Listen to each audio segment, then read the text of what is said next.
Hello friends, welcome to Dice Academy. आज हम यहाँ पर बेसिक्स ऑफ एनवायरनमेंट से रिलेटेड कुछ टर्मिनोलॉजीज से का डिस्कशन करने वाले हैं।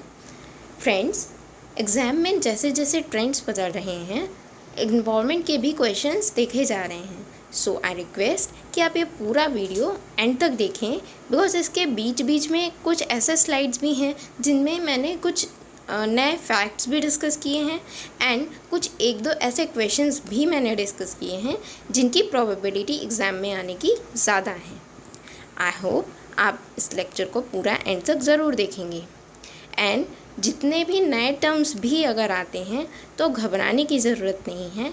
आपको मैं हर एक कॉन्सेप्ट को बहुत ही अच्छे से क्लियर करके समझाऊंगी एंड जैसे ही लेक्चर ख़त्म होगा आप उन चीज़ों को लेकर काफ़ी यूज्ड टू भी होंगे और उन टॉपिक से रिलेटेड जो भी क्वेश्चंस एग्ज़ाम में आएंगे आप उनके लिए उन्हें ईज़िली हैंडल कर पाएंगे। Okay, then let's start. Okay friends, so what actually environment is. Environment का मतलब क्या है? एनवायरनमेंट को हम हिंदी में पर्यावरण कहते हैं। पर्यावरण हमारे आसपास जितना जो भी ये प्रकृति है, पेड़ पौधे हैं, है ना, जो भी एनिमल्स हैं, फ्लोरा फाउना, मतलब अगर कंबाइंड फॉर्म में कहा जाए तो ये सभी मिलाकर एक एनवायरनमेंट बनाते हैं। So environment is the surrounding. Okay, now आज इस लेक्चर सीरीज़ में हम कौन कौन से टॉपिक्स या कौन कौन से टर्म्स यहाँ पर डिस्कस करने वाले हैं। हम आज यहाँ पर देखेंगे ecology, ecosystem, biotic and abiotic component, ecotone, edge effect and ecocline. Friends, हम इनसे रिलेटेड ये सारी चीज़ें देखेंगे। जैसे अगर इकोलॉजी टर्म है तो ये किसने डिफ़ाइन किया, इस टर्म को किसने दिया, या इसका मतलब नॉर्मली क्या होता है एंड टेक्निकल लैंग्वेज में क्या हम इसे कहते हैं। इससे रिलेटेड कुछ बेसिक एग्जांपल्स भी देखेंगे। ओके, सो हम कंटिन्यू करते हैं। फ्रेंड्स, फर्स्ट टर्म है इकोलॉजी। इकोलॉजी का मतलब क्या है? इकोलॉजी टर्म जो है वो दो ग्रीक टर्म्स को या दो ग्रीक वर्ड्स को मिलाकर बनाया गया है और वो दो ग्रीक वर्ड्स हैं ओइकोस एंड लोगस। ओइकोस का मतलब होता है हैबिटेट। एंड फ्रेंड्स, आप हैबिटेट के जगह पर होम टर्म भी यूज़ कर सकते हैं। तो इसका बेसिक मीनिंग क्या है? मतलब है कि आप जिस जगह पर रहते हैं, आप अपने घर पे रहते हैं, तो आपके आसपास का सराउंडिंग आप उसके अकॉर्डिंग सरवाइव कर रहे हैं। Like for example, polar regions पे कुछ ऐसे एनिमल्स रहते हैं लाइक पोलर बेयर, तो अगर हम उसे राजस्थान के रेगिस्तान में छोड़ेंगे तो शायद वो वहाँ सरवाइव ना कर पाए, और अगर किसी तरीके से कर भी जाता है तो वो रेगिस्तान उसका नेचुरल हैबिटेट नहीं कहलाएगा, वो तो पोलर रीजन्स में ही उसका हैबिटेट नेचुरल होगा। तो ओइकोस का मतलब होता है हैबिटेट एंड लॉगस का मतलब होता है स्टडी। फ्रेंड्स, इससे पहले आपने ये logos term as a logy आपने कई वर्ड्स में देखा होगा, लाइक टेक्नोलॉजी, बायोलॉजी। तो ये सीधा सीधा हमने क्या कहा? टेक्नोलॉजी जैसा हमने कहा। तो ये study of tech is termed as technology. Biology में बायो का मतलब होता है लिविंग एंड लॉजी का मतलब होता है study. So study of living organism या सेल्स जो भी है तो उसे हम बायोलॉजी कहते हैं। इस तरीके से हमें पता चला कि लॉगस का मतलब है स्टडी। सो कंबाइंड, अगर हम इन दोनों को कंबाइंड फॉर्म में देखें तो study of habitat is termed as ecology. Okay, I hope I am clear to you all. आगे बढ़ते हैं। फ्रेंड्स, आगे यहाँ पर है कि इकोलॉजी टर्म जो दी गई वो किसने दी? So it was coined by Ernest Haeckel. Ernest Haeckel ने ये टर्म दिया है एंड डियर फ्रेंड्स, इसे डिफाइन किया था अलेक्जेंडर वॉन हमबोल्ट ने। अगर क्वेश्चन आए कि who is father of ecology, तो हम अलेक्जेंडर वॉन हमबोल्ट को मार्क कर सकते हैं as an answer. But if अगर ऑप्शन में अलेक्जेंडर वॉन हमबोल्ट ना दिया हो तो हम अर्नेस्ट हेकल भी टिक कर सकते हैं, वो सही माना जाएगा। Study of ecosystem is termed as ecology. Sorry, ये यहाँ पर थोड़ा मिस्टेक हो गया है, एक्सट्रीमली सॉरी फॉर देट। मतलब इस यहाँ पर हम ये कहेंगे कि किसी भी लिविंग ऑर्गेनिज्म या किसी भी हैबिटेट की स्टडी जो है वो इकोलॉजी कहलाती है। I hope I am clear to you all. Friends, facts to be remembered, यहाँ पर 2 फैक्ट्स मैंने मेंशन किए हुए हैं जिन्हें एग्ज़ाम में अभी तक एक आध एग्ज़ाम में ये देखा भी गया है और फर्दर भी आने की इनकी प्रोबेबिलिटी है। सो ये क्वेश्चन क्या फैक्ट्स हैं? फादर ऑफ इकोलॉजी हमने किसे कहा है? फादर ऑफ इकोलॉजी वर्ल्ड में अलेक्जेंडर वॉन हम्बोल्ट कहे जाते हैं, but in India the Indian person, यहाँ पर father of ecology in India वो कौन है? द फेमस पर्सनालिटी रामदेव मिश्र। उन्हें हम इंडिया में फादर ऑफ इकोलॉजी के नाम से जानते हैं। एंड फ्रेंड्स, ये जो सेकंड फैक्ट मैंने आपको बताया ये बहुत ही कम लोगों को पता होता है, लेकिन इसके एग्ज़ाम में आने की प्रोबेबिलिटी है। सो आप इसे नोट डाउन कर लें। नेक्स्ट, यहाँ पर इकोसिस्टम टर्म लिखी हुई है। मतलब अभी इससे पहले हमने जो इकोलॉजी पढ़ा उसके बाद फिर इकोसिस्टम टर्म आया। अब ये इकोसिस्टम टर्म है क्या? पहले तो ये टर्म दिया किसने? Term was given by A.G. Tansley and it was defined by E.P. Odum. मतलब इसकी परिभाषा जो है वो E.P. ओडम ने दी थी। And dear friends, E.P. Odum को ही हम फादर ऑफ इकोसिस्टम के नाम से जानते हैं। इकोसिस्टम टर्म जो है वो इकोलॉजी के बाद आया and study of ecology is termed as ecosystem. Friends, यहाँ पर इकोसिस्टम टर्म जो है वो इकोलॉजी के बाद आई, लेकिन इसके आ जाने से ऐसा इकोलॉजी के जो डेफिनीशन हमने पढ़ी उसमें कोई इतना बड़ा बदलाव नहीं हुआ है। डेफिनीशन वही है, बस थोड़ी मॉडिफाई कर दी गई है। ओके, अब ये इकोसिस्टम क्या होता है हम देखते हैं। यहाँ पर region where biotic and abiotic factors interact with each other. Friends, अब हमने यहाँ पर देखा कि जो बायोटिक एंड एबायोटिक फैक्टर्स हैं किसी एक रीजन में जब आपस में इंटरैक्ट करते हैं तो हम उसे इकोसिस्टम कहते हैं। बट यहाँ पर हमने 2 नए टर्म्स देख लिए, वो है एक बायोटिक और एक एबायोटिक। तो ये 2 टर्म्स क्या हैं अब इन्हें डिस्कस करते हैं। Okay, now biotic and abiotic components. Friends, ये 2 कंपोनेंट्स इकोसिस्टम के 2 कंपोनेंट्स हैं। एंड जो बायोटिक कंपोनेंट है हम इसे कहते हैं कि जितने भी लिविंग ऑर्गेनिज्म इस एनवायरनमेंट में या इकोसिस्टम का पार्ट हैं, किसी एक पर्टिकुलर रीजन में जितने भी लिविंग ऑर्गेनिज्म होंगे हम उन्हें उसका बायोटिक कंपोनेंट कहते हैं। Like for example the flora, fauna, micro organism, bacteria, ये सारी चीज़ें जो हैं वो बायोटिक कंपोनेंट में आती हैं। एंड एबायोटिक कंपोनेंट्स में आते हैं जो नॉन लिविंग पार्ट हैं, लाइक माउंटेन, सॉइल, वाटर, ये सारी चीज़ें जो हैं ये एबायोटिक कंपोनेंट्स की हैं। फ्रेंड्स, एबायोटिक कंपोनेंट्स हमने नॉन लिविंग तो कहा, बट येस ये आपको याद रखना चाहिए कि ये एबायोटिक कंपोनेंट्स काफ़ी क्रूशियल रोल प्ले करते हैं किसके सर्वाइवल करने के लिए? बायोटिक कंपोनेंट्स के लिए। मतलब हमें हवा, पानी, इन सब चीज़ों की कितनी ज़्यादा ज़रूरत होती है अपना जीवन जीने के लिए। I hope I am clear to you all.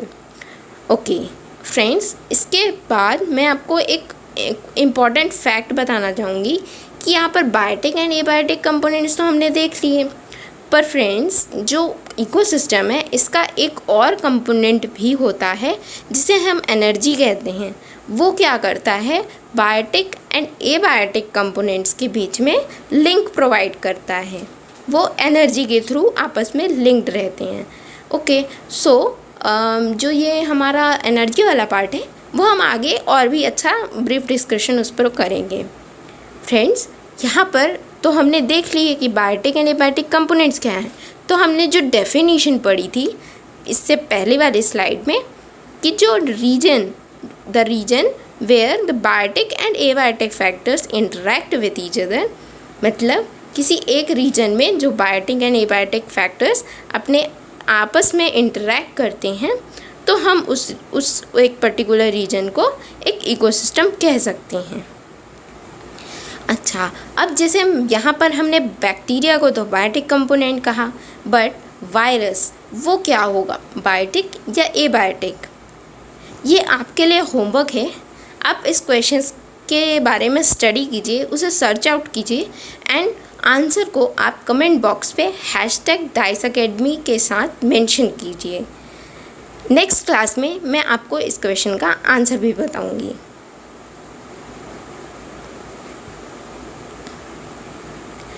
Friends, अभी तक हमने क्या क्या देखा?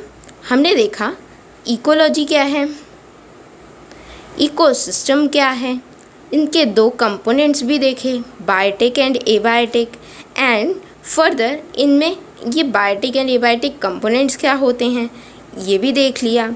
फर्दर अब हम देखेंगे कि ये इकोसिस्टम किस तरीके से क्लासिफाई होता है। सो फ्रेंड्स, इकोसिस्टम को हमने 2 पार्ट्स में क्लासिफाई किया है। कौन कौन से हैं? एक होता है नेचुरल इकोसिस्टम, एक आर्टिफिशियल इकोसिस्टम। नेचुरल वाला बाय गॉड ग्रेस जो नेचुरली प्रेजेंट है वो होता है नेचुरल इकोसिस्टम, जिसे फर्दर हमने 2 पार्ट्स में डिवाइड किया। एक है टेरेस्ट्रियल, दैट मीन्स जो लैंड पर पाया जाए, और दूसरा है एक्वेटिक। अब जो टेरेस्ट्रियल है उसमें हम एग्जाम्पल्स के थ्रू देख सकते हैं कि जैसे फॉरेस्ट है, ग्रासलैंड है, टैगा, टुंड्रा, ये सभी चीज़ें टेरेस्ट्रियल इकोसिस्टम का पार्ट हैं। फ्रेंड्स, टैगा, टुंड्रा ये थोड़े नए टर्म्स होंगे, तो हम आगे जो भी लेक्चर वीडियो आएंगे उनमें इनका भी डिस्कशन, एक शॉर्ट डिस्क्रिप्शन ज़रूर करेंगे।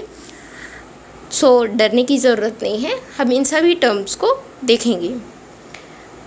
Next is aquatic. जितनी भी फ्रेंड्स वाटर बॉडीज़ होती हैं वो सभी एक इकोसिस्टम ज़रूर बनाती हैं, लाइक रिवर, ओशियन, सी, पॉन्ड या लेक भी कह सकते हैं हम। तो इनमें रहने वाले जितने भी बायोटिक एंड एबायोटिक कंपोनेंट्स हैं ये आपस में इंटरैक्ट करते हैं, लाइक जैसे कि किसी सी या ओशन में ज़ूप्लैंक्टन्स एंड फाइटोप्लैंक्टन्स आपस में ये दोनों ही अपने आसपास की सराउंडिंग से यानी एबायोटिक कंपोनेंट से इंटरैक्ट करते हैं और ये एक इकोसिस्टम फॉर्म करते हैं। इसीलिए हमने इसे एक एक्वेटिक इकोसिस्टम का पार्ट कहा, एंड ये हो गया हमारा नेचुरल इकोसिस्टम का further classification. Now next one is artificial ecosystem. Friends, artificial ecosystem ये एक मैन मेड इकोसिस्टम है, मतलब ह्यूमन मेड है, ह्यूमन ने बनाया है। जैसे कि आपके आसपास, घर के आसपास जैसे गार्डन होता है वो किसी ह्यूमन ने डेवलप किया है। एक्वेरियम, जहाँ हमें different species of aquatic animals देखने मिलती है। Botanical garden etcetera. यहाँ पर हम फर्दर दो चीज़ें और मेंशन कर सकते हैं, like zoo and seed bank. Friends, ये जो सीड बैंक है ये आज की डेट में फार्मर्स के लिए काफ़ी यूज़फुल है। इसके बारे में हम आगे भी फर्दर डिस्कस करेंगे। ओके, आई होप मैंने जो यहाँ पर आपको अभी समझाया आपको ये क्लासिफिकेशन समझ आया होगा। आगे बढ़ते हैं। सो फ्रेंड्स, अब यहाँ पर आपके लिए 2 क्वेश्चंस हैं, ये आपको होमवर्क करना है। आपको इन दोनों ही क्वेश्चंस को स्टडी करना है, इसके बारे में आप सर्च आउट करेंगे एंड फर्दर फिर आप आंसर को कमेंट बॉक्स पर मेंशन कीजिए विद दी #DICEacademy।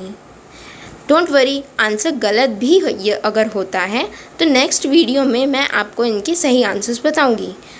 देखिए, आंसर गलत हो ये प्रॉब्लम वाली बात नहीं है, आप अपने तरफ से एफर्ट दें, उसके बारे में सर्च करेंगे तो कहीं ना कहीं आंसर मिले ना मिले आपको इन टर्म्स से रिलेटेड या नॉलेज के लिए कोई 4 और नए फैक्ट पता चलेंगे। सो ये यूज़फुल तो है, इसलिए आप लोगों को ये होमवर्क करना चाहिए।